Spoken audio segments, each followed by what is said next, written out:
প্রতিটি জেলায় civil service পরীক্ষার কোচিং উদ্বোধন করলেন মাননীয় মুখ্যমন্ত্রী শ্রীমতী মমতা বন্দ্যোপাধ্যায়। নমস্কার বন্ধুরা, আপনারা দেখছেন আপনাদের প্রিয় YouTube channel the way of education.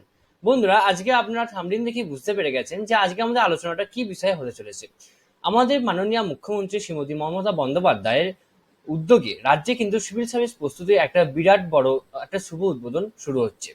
তো সেই বিষয়ে কিন্তু আজকে আমরা বিস্তারিতভাবে জানবো এই ভিডিওর মাধ্যমে। তো আপনারা অবশ্যই ভিডিওটি শেষ অবধি দেখবেন এবং চ্যানেলে নতুন হয়ে থাকলে অবশ্যই আমার চ্যানেলকে সাবস্ক্রাইব করে দেবেন এবং পাশে থাকা বেল বাটনটা আমাদের অবশ্যই ক্লিক করে দেবেন, যাতে আমাদের চ্যানেলে আপলোড করা ভিডিও আপনার কাছে সবার প্রথমে পৌঁছে যায়। এবং আপনারা সকলে জানেন যে the way of education update থাকে এবং আপডেট রাখে, সুতরাং নিজেদেরকে আপডেট রাখার জন্য এবং আপডেট থাকার জন্য আপনারা অবশ্যই আমার চ্যানেলকে সাবস্ক্রাইব করবেন এবং আপনারা সমস্ত চাকরি রিলেটেড ভিডিও কিন্তু সবার আগে পাবেন, এটা কিন্তু সম্পূর্ণ গ্যারেন্টি। তো আজকে আলোচনার মধ্যে ঢুকে পড়া যাক। কি বলছে, জেলায় জেলায় সিভিল সার্ভিস পরীক্ষায় সাফল্য আনতে রাজ্য সরকারের নতুন উদ্যোগ। WBCS পড়ুয়াদের প্রস্তুতির কথা মাথায় রেখে 26টি নতুন স্টাডি সেন্টার উদ্বোধন করলেন মাননীয় মুখ্যমন্ত্রী শ্রীমতী মমতা বন্দ্যোপাধ্যায়। এই স্টাডি সেন্টারগুলোতে জেলার ছেলেমেয়েরা সিভিল সার্ভিস পরীক্ষার জন্য কিন্তু প্রশিক্ষণ নিতে পারবে। এর আগে সিভিল সার্ভিস পরীক্ষার প্রস্তুতির জন্য জেলার ছেলে মেয়েদের কলকাতায় ছুটে আসতে হতো, তবে এখন থেকে আর সেটা আসতে হবে না। That's is a very big thinking, এটা আমি মনে করি। নিজের জেলাতেই বসে কিন্তু সিভিল সার্ভিস পরীক্ষার প্রস্তুতি নিতে পারবে সিভিল সার্ভিস পরীক্ষার্থীরা। প্রসঙ্গত, বাঁকুড়ার প্রশাসনিক বৈঠক থেকে মুখ্যমন্ত্রী প্রতিটি জেলায় সিভিল সার্ভিস পরীক্ষার প্রস্তুতির জন্য নতুন করে কেন্দ্র তৈরি করেছিলেন। আর সেই কথা মাথায় রেখে এদিন অর্থাৎ 6ই জুলাই বুধবার নেতাজি ইন্ডোর স্টেডিয়াম থেকে রাজ্যের মোট 23টি জেলার মধ্যে 26টি নতুন স্টাডি সেন্টার উদ্বোধন করলেন আমাদের মাননীয় মুখ্যমন্ত্রী শ্রীমতী মমতা বন্দ্যোপাধ্যায়। সম্প্রতি দমদম গোড়াবাজারের বাসিন্দা শুভম শুক্লা UPSC 43 র্যাঙ্ক করেছেন। এই পরীক্ষার জন্য রাজ্য সরকার পরিচালিত সত্যেন্দ্রনাথ ঠাকুর সিভিল সার্ভিস স্টাডি সেন্টার থেকে প্রশিক্ষণ নিয়েছিলেন শুভম। আর তিনি এবারে প্রথম ইন্টারভিউ ডাক পান। শুভম জানায় যে এই কেন্দ্রের প্রশিক্ষণের মাধ্যমে তিনি কিন্তু অনেকভাবে উপকৃত হয়েছেন। আর সেই সাফল্যের জন্য সত্যেন্দ্রনাথ ঠাকুরের সিভিল সার্ভিস স্টাডি সেন্টারের আদলে রাজ্য সরকারের নতুন করে জেলায় জেলায় সিভিল সার্ভিস স্টাডি সেন্টারের উদ্যোগ গ্রহণ করলো। আর এই উদ্যোগে খুশি কিন্তু সমস্ত সিভিল সার্ভিস পরীক্ষার্থীরা।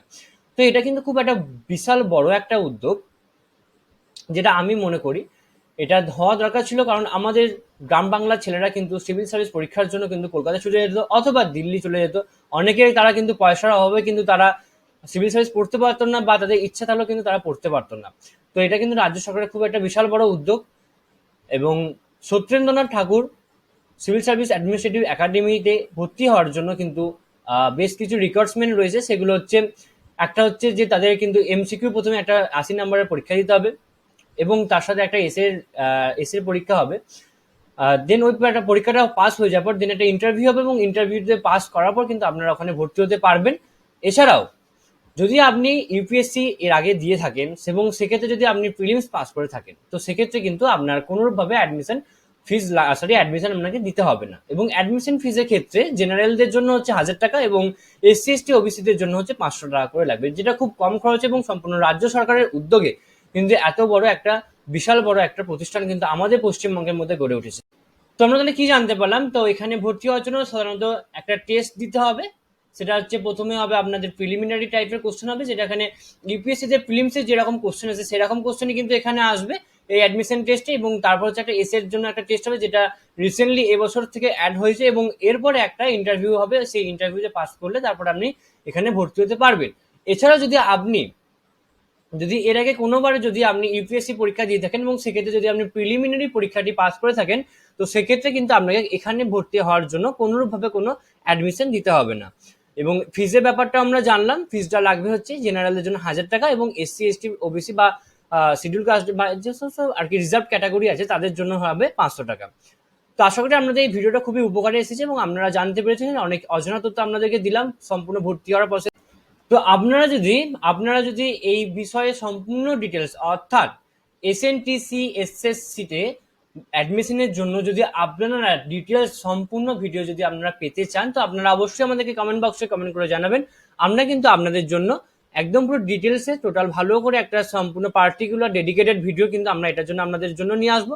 তো আপনারা অবশ্যই আমাদেরকে এইভাবে সাপোর্ট করতে থাকুন, সম্পূর্ণ ভিডিও দেখতে থাকুন, আমাদের পাশে থাকুন, যাতে আরো ভালো ভালো ইনফরমেশন আরো ভালো করে আমরা আপনাদের সামনে দিতে পারি, আপনাদেরকে উপহার দিতে পারি। আপনারা এইভাবে আমাদেরকে সাপোর্ট করে যান, আমাদের পাশে থাকুন, এবং সম্পূর্ণ ভিডিও দেখার জন্য আপনাদের সকলকে অসংখ্য ধন্যবাদ। আপনারা সকলে সুস্থ থাকবেন, ভালো থাকবেন এই কামনা করি।